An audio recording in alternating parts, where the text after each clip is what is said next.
அனைவருக்கும் அன்பான வணக்கம். நலாஸ் கிச்சன் தங்களை அன்புடன் வரவேற்கிறது. இன்றைக்கி நம்ம அச்சு முறுக்கு எப்படி செய்வது என்பதை பார்க்க போகிறோம். நம்ம வீடியோக்குள்ளே போகிறதுக்கு முன்னாடி நம்ம யூடியூப் சேனல் நலாஸ் கிச்சனை சப்ஸ்கிரைப் பண்ணிவிட்டு அப்படியே அதுக்கு பக்கத்தில் இருக்க பெல் பட்டனை மறக்காமல் கிளிக் பண்ணுங்கள். இன்றைக்கி நம்ம அச்சு முறுக்கு செய்ய போகிறோம். அதுக்கு தேவையான பொருட்கள் என்னன்னு சொல்கிறேன். இது பச்சரிசி மாவு. இந்த பச்சரிசி மாவை இதில் 1 கப்பு எடுத்திருக்கேன். நான் 200 ml 1 கப்பு எடுத்து பச்சரிசியை நல்லா கழுவிட்டு ஊற வச்சுட்டு ஒரு அரை மணி நேரம் ஊற வச்சுட்டு மிக்சியில் போட்டு அடித்து நல்லா இந்த பவுடர் மாதிரி எடுத்து வச்சுக்கோங்க. நல்லா நைஸ் ஜல்லடையில் சலிச்சு மாவை எடுத்து வச்சுக்கோங்க. இந்த சர்க்கரை வந்து இதே கப்பில் 100 மில்லிக்கு எடுத்திருக்கேன்.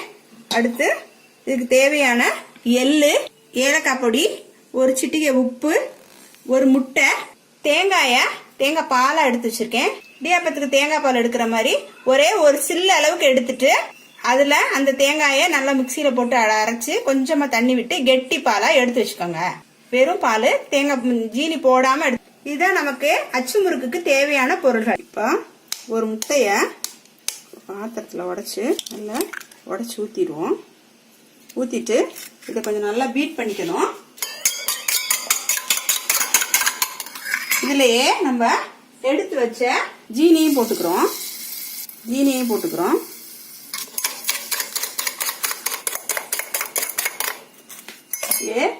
எடுத்து வச்ச இந்த பச்சரிசி மாவையும் போட்டு இதுலயே போட்டு கலரிக்கிறோம்.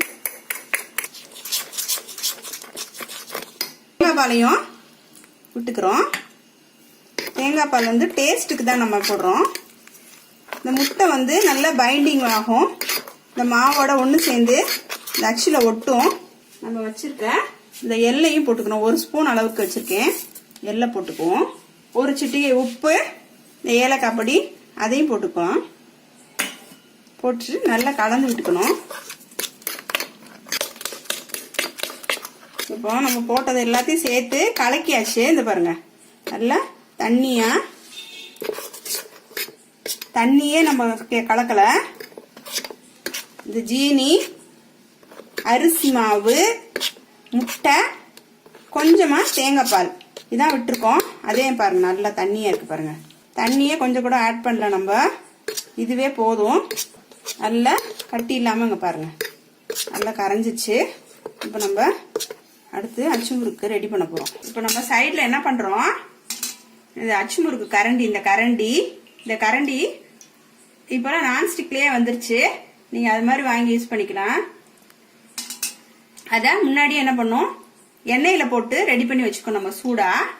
ஃபர்ஸ்ட் டைம் யூஸ் பண்ணுறவங்களா இருந்தீங்கன்னா நீங்கள் என்ன பண்ணணும், எண்ணெயில் போட்டு நம்ம ரெடி பண்ணி வச்சுக்கணும்.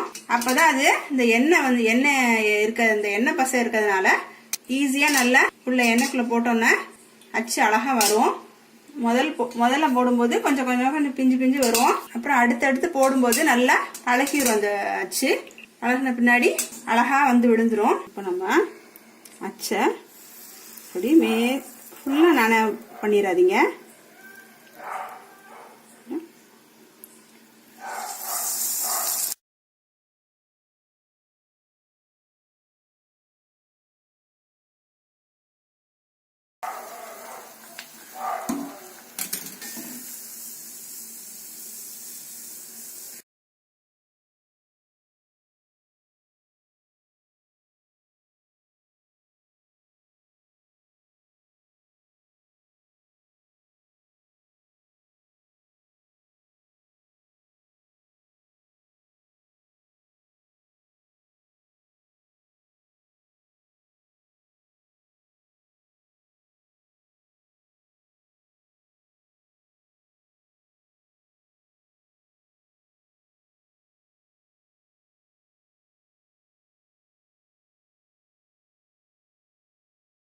ஃபுல்லா மேல மூடி வரக்கூடாது, பாதி தான் எடுக்கணும்.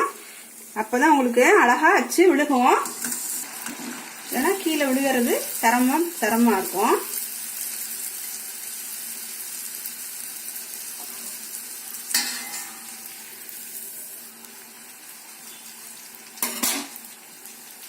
இப்போ நம்முடைய சூப்பரான சுவையான கிறிஸ்பியான அச்சு முறுக்கு ரெடி ஆயிடுச்சு. இது மீடியம் ஃப்ளேமில் வச்சு நீங்கள் பொரிச்சு அடிச்சிங்கன்னா நல்லா கலராக வரும். நல்லா இங்கே பாருங்கள், கிறிஸ்பியாக இருக்கு பாருங்கள், சூப்பராக இருக்கு. சூப்பரான சுவையான நல்ல மொறுமொறுன்னு சவுண்ட் கேட்குது பாருங்கள். சுவையான அச்சு முறுக்கு ரெடி ஆயிடுச்சு. இதை நீங்கள் உங்கள் வீட்டில் கண்டிப்பாக ட்ரை பண்ணி பார்த்துட்டு எங்களுக்கு கமெண்ட்ஸ் அனுப்புங்க. இந்த வீடியோ உங்களுக்கு பிடிச்சிருந்தா லைக் பண்ணுங்க, ஷேர் பண்ணுங்க, கமெண்ட் பண்ணுங்க. மறக்காம நம்ம நலாஸ் கிச்சனை சப்ஸ்கிரைப் பண்ணி அதற்கு பக்கத்தில் உள்ள பெல் பட்டனை கிளிக் பண்ணுங்க. நன்றி.